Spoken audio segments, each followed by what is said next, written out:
Hello and welcome. I'm Cheyanne Daniels, race and politics reporter at The Hill. Thank you for joining me for our show, Walk to Freedom Turns 60, Miles to Go, a discussion on the March on Washington for Jobs and Freedom. The program is being put on in partnership with my podcast, The Switch Up, which you can listen to on Spotify, Apple Podcasts, YouTube, or wherever you normally get your podcasts. 60 years ago, the March on Washington for Jobs and Freedom saw Martin Luther King Jr. give his iconic I Have a Dream speech. Both the march and the speech were seminal moments, instrumental in the passage of the watershed Civil Rights Act of 1964. But where does the fight for equal opportunity and civil rights stand today? Our speakers will tackle a number of issues exploring the evolution of achieving liberty and justice for all Americans. We have an incredible lineup of speakers today, but before we get to them, just a few quick housekeeping notes. You can tweet us at The Hill Events using the hashtag The Hill March on Wash. My first guests are Martin Luther King III, chairman of the Drum Major Institute, and his wife, Arndrea Waters King, the president of the Drum Major Institute, a social justice organization. They're both passionate leaders in the global fight against inequity and injustice. Thank you both so much, Mr. and Mrs. King, for being here today as we celebrate and recognize and honor the 60th anniversary for the March on Washington. It's incredible that we are 60 years out from the march, such a defining moment in our history. How are you feeling in this moment as you reflect on the past 60 years of work for racial, economic, and social justice? Well, I'll start by saying, first of all, thank you for the opportunity. I would like to start by saying I would have hoped we were further along than we are, which does not mean that we've not seen some progress over 60 years in relationship to the vision that my father enumerated of freedom and justice and equality for all humankind. But I can't imagine that he would have envisioned necessarily that in 2023, that our nation would be at loggerheads in relationship to fighting to protect and preserve democracy, fighting to expand the right to vote, to make it easier to vote as opposed to making it harder to vote, as some states have done, fighting to regain the right to choose, fighting just for people to have basic rights, the LGBTQIA community, and the list goes on and on. Now, the positive is that there are young people coming behind us who are determined and focused on getting our nation to a better place. We've got to reintroduce civility into the political space. That has been temporarily lost. It is not gone. So I think my mother and father certainly would be proud of certain things, certainly be so proud of our daughter, their granddaughter, who in her own way is choosing to carry on. I agree. I honestly, I like to think of myself as a pretty hopeful person. And I would have to be honest that when we really are looking at this 60th anniversary, feeling very torn for all of the reasons that Martin mentioned. And to add on to what he said, about, our daughter, who is the only grandchild of Martin Luther King Jr. and Coretta Scott King, when you think about that, she and her peers are literally sitting with fewer rights than the day that they were born. This generation, they've lost rights. And the reason that I say that is that she was born in 2008. In 2013, the Voting Rights Act, the crowning achievement of her grandparents' work, as well as all of those who worked with them, was basically decimated.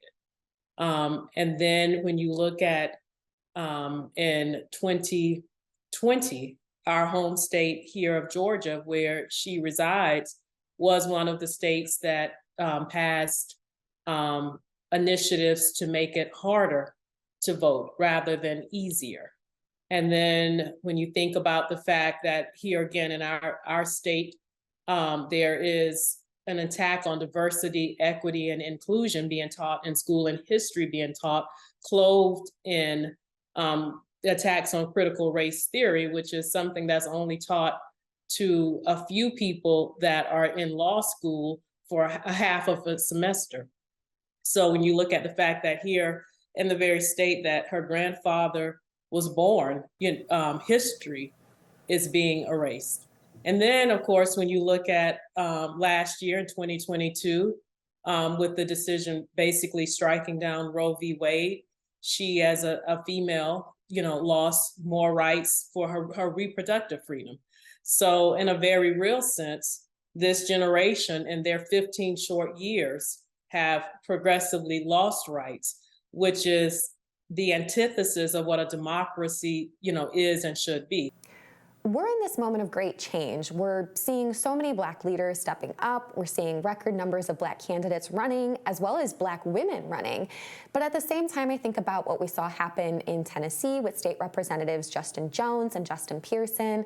I think about the conversations that I've had, for instance, with Representative Summer Lee, the first Black woman elected to the House from Pennsylvania, and the disparities that they're facing in this time. Does it seem like we keep hitting a wall every time we're right there with progress? And how do we deal with that? You really almost have to understand that this scenario is not a sprint. I wish it was. It really is a marathon. And every time you think that we're there, my mother used to say, freedom has never been permanently given. Every generation must earn and actually move the pendulum forward. So, I always was hoping that maybe she was wrong, in a sense, because you would like to say, okay, we've done that, we're done. No, we're not. We have to get up almost every day and navigate through the world and really create the climate. I mean, that's probably more what's missing than anything else. We just kind of accepted a climate. For example, we've accepted a culture of violence. And so we see that emerging consistently, whether it's through video games, whether it's through movies and television, whether it's through music. And so until we create a different culture, a different model, I would like to see a culture, for example, of nonviolence, which teaches us how to live together without destroying personal property, which teaches us how to dialogue with one another without it going to the level of violence. And if we don't teach that, and we need to really, by the way, teach it from kindergarten all the way through high school and college, if we don't at least provide an alternative method of how to navigate through issues, we will destroy ourselves. We're almost at the point. Dad used to say, we must learn nonviolence or we may face non-existence. None of us want to get to that point, but we're at a critical point now where maybe people will say, you know what, there's a better way for us as human beings to coexist at a much higher level. But you cannot discount the work that was done back when George Floyd, back when Trayvon Martin was killed. All of these years, work has been happening, and we've made incremental progress, nowhere near where we need to be, by the way, but we have made progress. And I think you have to measure it that way. And also, finally, I would say that I know that if someone was to ask me, well, what do you think your father and mother would think? I think, quite frankly, they would be disappointed temporarily as we as a society exist. Now, the fact of the matter is, had Dad lived, we would be on a totally different trajectory. He did not live to see his work complete. Therefore, we have a responsibility to work and create ultimately the climate for a better nation. He talked about America becoming the nation it ought to be, because many of us don't know when great was. I mean, great again. I don't understand that phrase, because I don't, in my knowledge, 50 years ago, not even that far, 60, 70 years ago, Black folk were being hung. But even in the 80s and 90s, Arndrea worked on cases in the 90s where a young Black man had been hung. So how do you talk about greatness? You talk about the potential to become great, yes, but there was not a period that I know of where we were great. We exhibited moments of greatness, but we've not become great yet. We can become great, but we have to create that climate where every child can achieve their dreams, their goals. And that's what we're working toward. And let me add as well, we witnessed in 2020 the beginning of a racial reckoning in this country. And I think that not many of us are surprised to see what we're seeing, which is, let's be truthful, a white backlash. Martin's father talked a lot about, it's inevitable. You almost can set your clocks to whenever there's perceived progress, the inevitable backlash. And this country must deal with white supremacy. We have never fully dealt with it. We've gotten close on some levels. We've danced around it, and there's a way to do so in which it is healing, because it's not about collective guilt, but it is about collective responsibility. And I think, in a certain sense, this wouldn't be a total surprise to Martin Luther King Jr. nor Coretta Scott King, because we have to remember that he told us that the next phase of the civil rights movement would be for genuine equality. But he also said that that would be a much more difficult phase, because when you're talking about integrating, lunch counter, when you're talking about integrating buses, as dangerous as that was, and we must never forget that people lost their lives in those battles. And he, as dangerous as those were, he knew that the next phase would be even more dangerous and even more difficult in challenging it. And that's where we are really as a nation and world. How do we all stand and work for genuine equality? One of the things that you touched on was that folks lost their lives for us to be in this next phase of the civil rights movement. And I think about all of those that we have lost from, of course, your father, but then Medgar Evers, Malcolm X, names that we know, of course, but then many more that we see during the Black Lives Matter marches. What do you think causes this loss of life when we see this progress? Is it fear, or is it as simple as labeling it white supremacy? Well, ultimately, I do think that we are in a period of transition, and we are literally midwifing or birthing a new way of being. And sometimes, in fact, most times, childbirth, a birthing process, as beautiful as it is messy and it's painful. And so the thing, again, as Martin said, that gives me hope. If we were seeing all of these things happening and no one standing up or no one standing together, I would be even more concerned. But the fact that you are seeing in a vast coalition, people standing up, standing together and saying, no, this is not what democracy is about. No, we will not, accept this. That is what ultimately gives me hope. And I think back a lot to the words of Gandhi, frankly, when he talked about when the times that he is, and I'm paraphrasing, but the times when he feels a little bit hopeless, or when he, gets concerned, that he looks back through history and he says that no matter what it looked like, the tyrants and hate never won. He said, and he even emphasized it. Think about that, never, no matter what it looked like.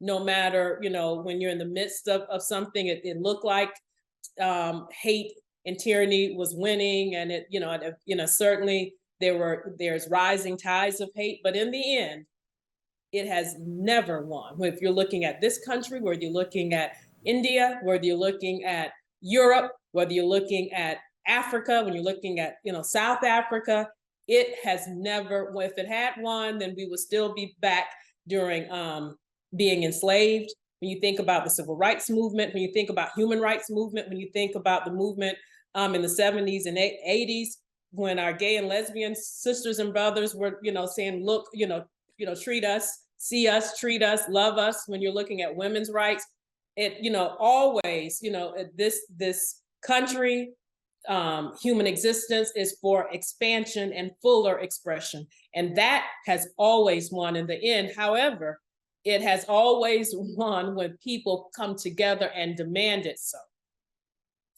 And so, and I might only add a small point, which is, yes, it probably for some is fear. When people are afraid, they're easily controlled, they're easily manipulated.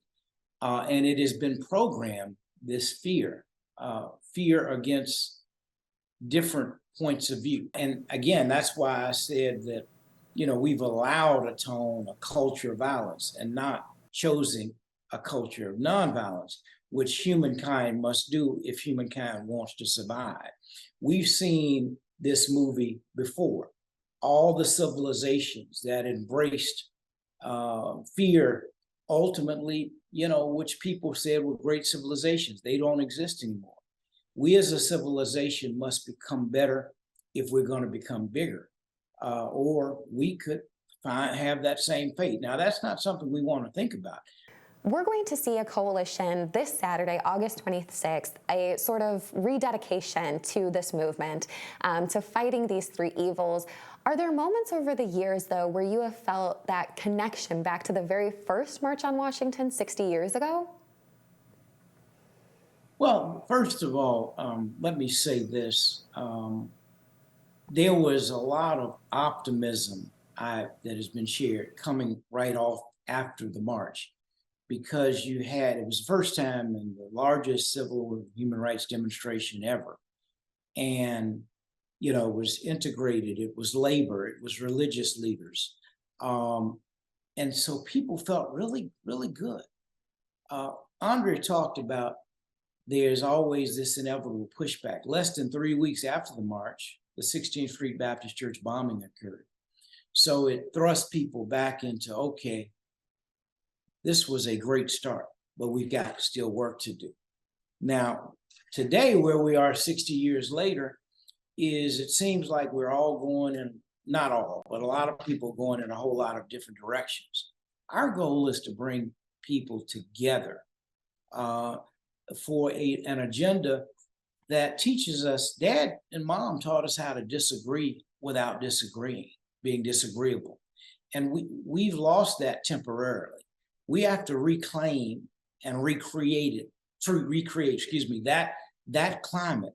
I think that, if you talk to anyone back there who was living as a young person, there are many people, even in our legislative halls of Congress. It's interesting to see that folks have come to various positions today, and they were at the March on Washington and inspired, but they didn't quite maybe truly engage in the message fully. They engaged in a different way. I'm not suggesting these are bad people. I think Mitch McConnell, for example, I believe was one of those who was at the March on Washington. So, a lot of people claim they respect and admire Dr. King, but they don't totally get and understand the vision and embrace it to create a more broad, nation for all. But what's also interesting to me is, as this new generation and generations are taking the stage, one of my favorite signs that I've seen in the marches was in the 2020 march after George Floyd's murder. And there was a sign that said, my grandmother did it, and now it's my turn. And in a lot of ways, that, I believe, is the rallying cry for all of us, for all of us whose grandparents, parents, great-grandparents participated or wish they had participated. Now it's our turn to do so. I always say, if you think as always, has been a lot of debate of would you have marched with Dr. King? And everybody said that they would have. And, and it is all this discourse. And I always say, well, are you marching now? Because the stakes are just as high for all of us. When we learned about the March on Washington, we learned about the I Have a Dream speech. But what do you think was the overall message that your father wanted folks to take away from the march? As you gear up for this year's March on the 26th, is there a new message that we need to take away? Well, I don't think you can. Well, let me put it this way. There's always an ability to improve, but Dad's message, and one of the things I've said is, we hear with our ears, we listen with our heart. And what I mean by that is I have heard I Have a Dream thousands of times, but I've only listened hundreds. When I listen, I'm moved to tears. I don't care how many times I've heard it. When I'm listening is the only time that I'm impacted and I can't contain my emotions. If we can get our nation to hear and listen, we can perhaps make the changes to create a climate for freedom and justice and equality for all humankind. In other words, I don't know that message can be improved much. We just have to execute that message. And it resounds even maybe louder today than maybe it did, 60 years ago because of the particular climate and the conflicts in the world that we've got to navigate through. So in a real sense, I'm more encouraged because the coalition is growing and there are more people who are willing to say, look, we got to stand up, protect and preserve and expand not just our democracy, but in terms of, humankind in general. The courts, for example, which are challenging today in my judgment, we always used to go to the court for relief and expansion. Probably the first time in recent times where the court was used to retract and restrict was the Dobbs decision. And we've seen 2 or 3 things now. Just now beginning. Yeah, and this may just be the beginning of what the courts perhaps will do to try to turn the clock back. Again, that's based in fear. It's not just conservatism, because there are a lot of people who have conservative views and are conservative, but it doesn't have to be conservative and restrictive and push backward. We can still move forward as opposed to going backward. And that's, I think, what we have to do. It's creating the right climate. It's maybe even looking at expanding the courts. I mean, that's something, we haven't done that in over 100 years.